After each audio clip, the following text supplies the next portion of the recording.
इस वीडियो में हम जानने की कोशिश करेंगे कि सती प्रथा के अराउंड जितने भी नैरेटिव्स है उसमें कितनी सच्चाई है। The Indian history taught in school is false. इसका नाम था सती प्रथा। एक लाचार औरत आती है जिसे जबरदस्त जलाया गया। कैसे हुई इस कुप्रथा की शुरुआत?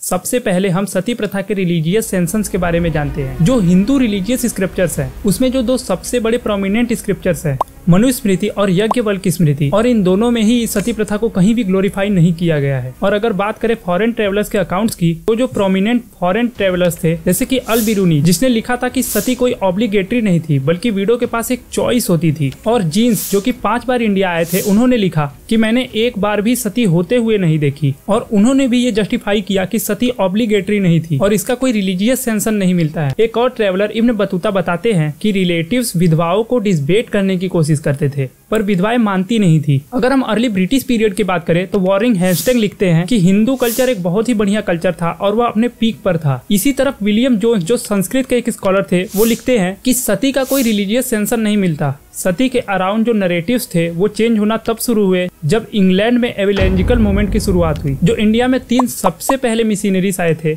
वो दानिश टेरिटरी बंगाल में आए थे, और आते ही उन्होंने सती को लेकर अपना प्रोपेगेंडा चालू किया। उन्होंने सती प्रथा को बहुत ही निगेटिव सेंसेस में दिखाना चालू किया और फिगर्स को एग्जैगरेट करना शुरू किया। कई रिपोर्ट्स में यहाँ तक छापा गया कि बंगाल में 10,000 से ज्यादा सती कमिट हुई, और इस रिपोर्ट को बार बार प्रिंट किया गया। ब्रिटेन में जो मिशनरीज रूट थी वो काफी स्ट्रॉन्ग थी, उनके पास पार्लियामेंट के एमपीज तक के कनेक्शन थे, जिसके चलते पब्लिक ओपिनियन को उनके फेवर में करने की कोशिश की गई और कहा कि इंडिया को क्यों सिविलाइज करने की जरूरत है। और उन्होंने बताया there is evil forces working in India, और इसी तरीके से उन्होंने अपना प्रोपेगेंडा चालू रखा। इस प्रोपेगेंडा में यहाँ तक बताया गया कि जो ब्राह्मण्स थे वो सती प्रैक्टिस को इम्पोज करते थे, और इसी तरह के प्रोपेगेंडा से हिंदुइज्म और सती प्रथा को बहुत ही निगेटिव कॉन्टेस्ट में एग्जैगरेट करके ब्रिटेन में दिखाया गया। और इसका परिणाम ये निकला कि फाइनली ब्रिटेन ने परमिशन दे दी कि सन 1815 से 1824 तक एक सर्वे किया जाएगा, जिसमें ये देखा जाएगा कि पूरे इंडिया में कितनी सतीज कमिट होती है। और इस सर्वे से जो फिगर सामने आए उसमें ये पता चला कि पूरे इंडिया के 10 साल के टाइम पीरियड में करीब 6600 सती कमिट हुई, जिसमें से करीब 5900 सिर्फ बंगाल में हुई थी।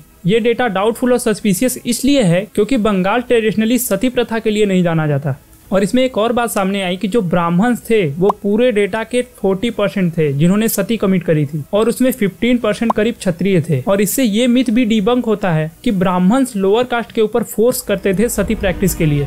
और इस पूरे प्रोपेगेंडा का रिजल्ट ये निकला कि सन 1829 में विलियम ने सती प्रथा को एबॉलिश कर दिया, और इस चीज के दौरान इंडियंस का रोल बहुत ही अंडर प्ले किया गया। कई पुराने जमाने के राजा थे जिन्होंने इस प्रथा को बिल्कुल भी अप्रूव नहीं किया, और सडन इंडिया में भी ये प्रथा बिल्कुल ना के बराबर थी। तो ये कौन सी जगह थी जहाँ पर सती प्रथा को प्रैक्टिस किया जाता था? और इस पूरे प्रोपेगेंडा में विलियम को सेवियर के तौर पर दिखाया गया कि कैसे उन्होंने हमें एविल प्रैक्टिस से बाहर निकाला। इस प्रथा का कोई भी शास्त्रिक सेंसन नहीं मिलता है और किसी भी शास्त्र में इसे कहीं पर मेंशन नहीं किया गया है। ये जो मिशनरी प्रोपेगेंडा चला और गवर्नमेंट का जो सर्वे हुआ उसे कई ब्रिटिशर्स ने खुद डिसएग्री किया, जैसे कि एलिफिंस्टन जो बॉम्बे के गवर्नर थे वो कहते हैं कि उनके प्रोविडेंस में यह प्रथा बिल्कुल ना के बराबर थी। और रॉबर्ट हैमिल्टन जो बनारस के मजिस्ट्रेट थे उन्होंने भी इस प्रथा को पूरी तरह से खारिज कर दिया, और उन्होंने भी कहा कि मेरे प्रोविंस में यह प्रथा बिल्कुल ना के बराबर है। सती प्रथा के बारे में बातचीत करके हमारा पर्पस ये नहीं है कि हम उस प्रथा को जस्टिफाई करें। मिशनरीज के प्रोपेगेंडा ने किस तरह से अपने फायदे के लिए इंडियंस को बदनाम तक करने की कोशिश की, और हिंदुइज्म पर भी एक ऐसा वार किया कि इस प्रथा को रिलीजियस सेंसन मिला हुआ है और ब्राह्मण इसको फोर्सफुली प्रैक्टिस करवाते हैं, जबकि सच्चाई बिल्कुल इसकी उल्टी है। इस बातचीत का पर्पस केवल यह है कि हम आज भी किस कदर कॉलोनाइज हो चुके हैं, और हमारा नैरेटिव्स भी इसी के आसपास घूमता है कि कैसे विलियम ने आकर हमें सेव किया। वो हमारे सेवियर के रूप में आए और उन्होंने हमें एविल रिलीजियस प्रैक्टिस से बाहर निकाला, और अगर वो ना होते तो हम आज भी अनसिविलाइज्ड और अनकल्चर्ड होते।